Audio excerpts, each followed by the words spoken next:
just get you get notes from the editor, obviously from the estate. I didn't realize that was a level.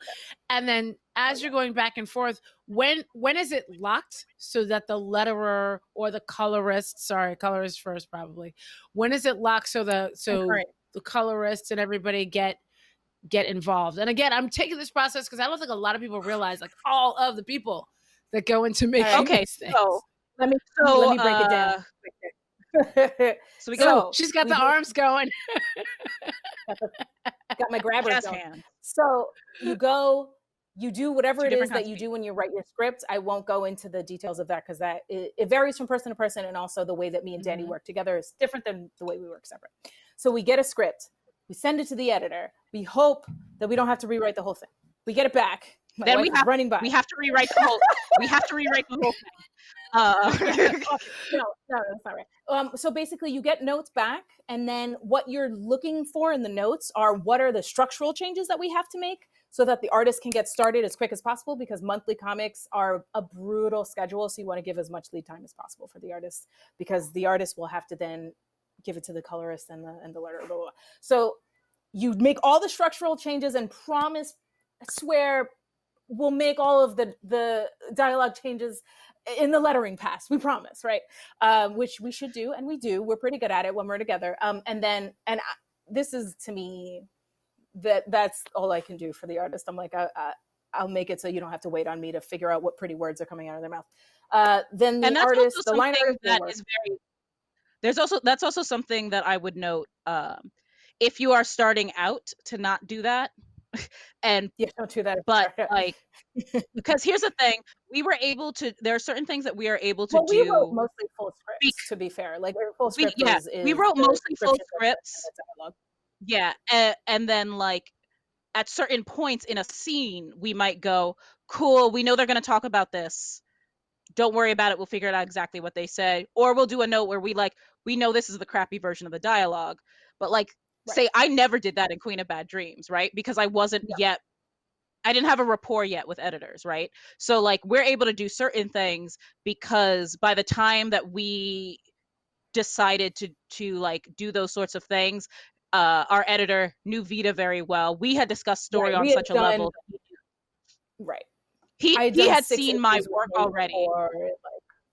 Yeah. So that's a short way. The two of y'all are hysterical. You keep talking at the same time. Okay, Vita, what were you saying? We've known each other so long. So let me run through it quickly, right?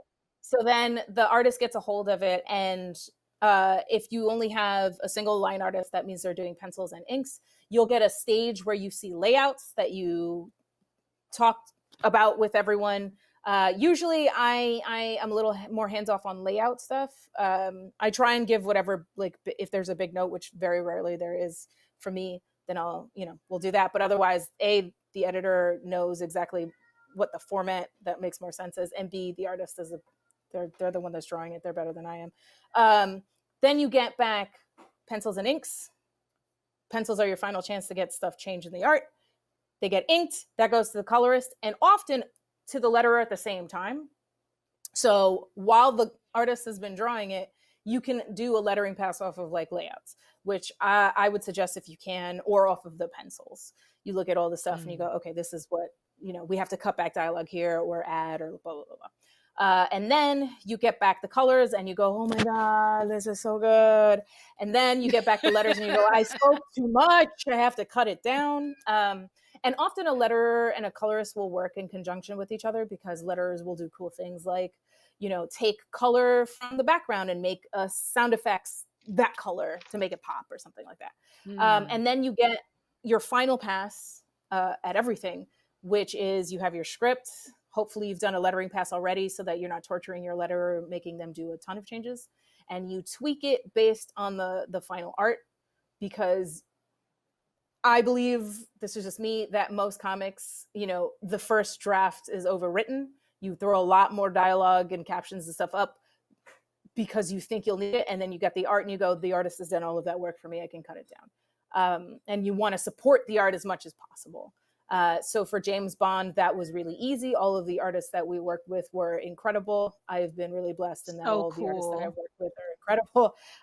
And so really what that last pass was me and Danny cutting things down, but also being like, okay, let's try to match the phraseology to the expression, or let's see if we can, the artist has added panels. That's great. We have a little more room. We can do more balloons or whatever. So anyway, that's the Also basics of occasionally it. British. Also, James Bond, British the accent. last pass also is Britishisms. We try to get the like the dialogue and tone as correct as possible from the jump, but sometimes, there are deadlines, and sometimes it is more important to make sure you get the art because you know that you can go back and slightly tweak things later. Also, And a lot of two, those snarky Bond jokes are added by Vita in the last pass. always. And Combat also, jokes are Danny, the combat. The part. Wait, actually, Danny, you said the Okay. combat jokes are you, and then the snarky jokes are No, Vita. no. So a lot of the during combat, like I think what ended up happening a lot is that I wrote a lot of the combat, and then Vita She made did most write of a the lot of the dialogue Got it. in it. This is in part because we for this piece because we were in close communication with everybody, that we were able to go, we will wait and see what the combat looks like to do the sound effects to make sure they land Yeah, right.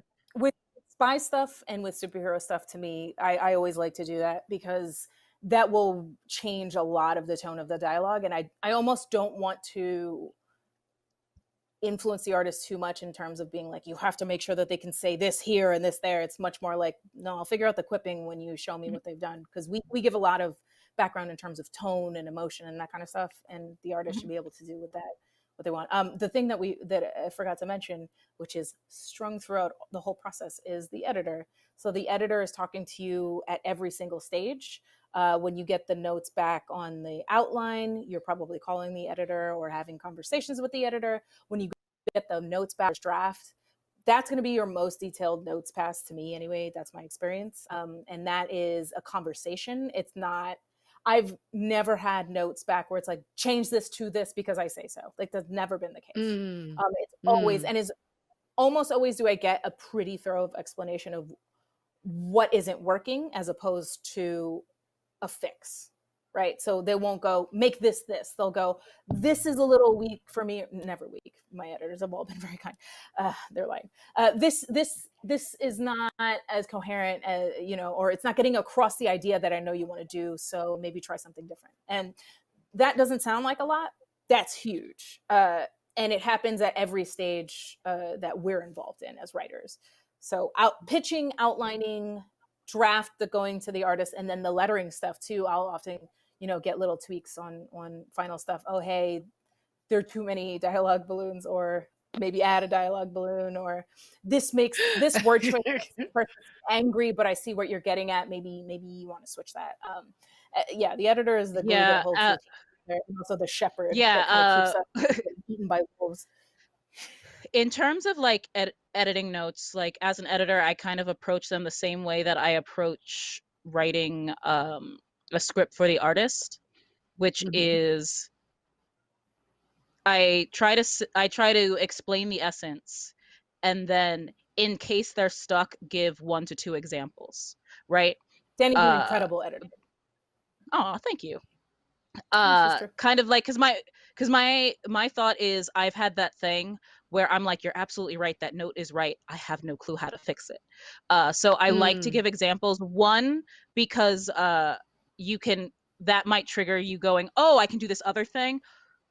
Or if it gets sorry if it gets down to the deadline, we still have an option on the page, you know Got you. uh like especially with dialogue passes and notes, I will go, like, how about this construction? You don't have to do this, but it's a starting point to get to where you want. And I do that. That was one of the first things that I think V and Rosenberg kind of taught me in terms of writing scripts for artists, that like I lose count of how many times in a script I go, or you can ignore this. You know, like if you see a different way to panel this, if you see a different way, I'll figure out in lettering pass how to make this dialogue work. This is so you script enough so that the artist doesn't have to do all the work, and Mm-hmm. enough that if they don't have time, or you know, they don't have a vision for something that changes up what you're doing, that they have something to work off of. And I Yeah, kind I of mean, the do them artist both the same. is the one, like, it's a Is visual the medium, right? yeah.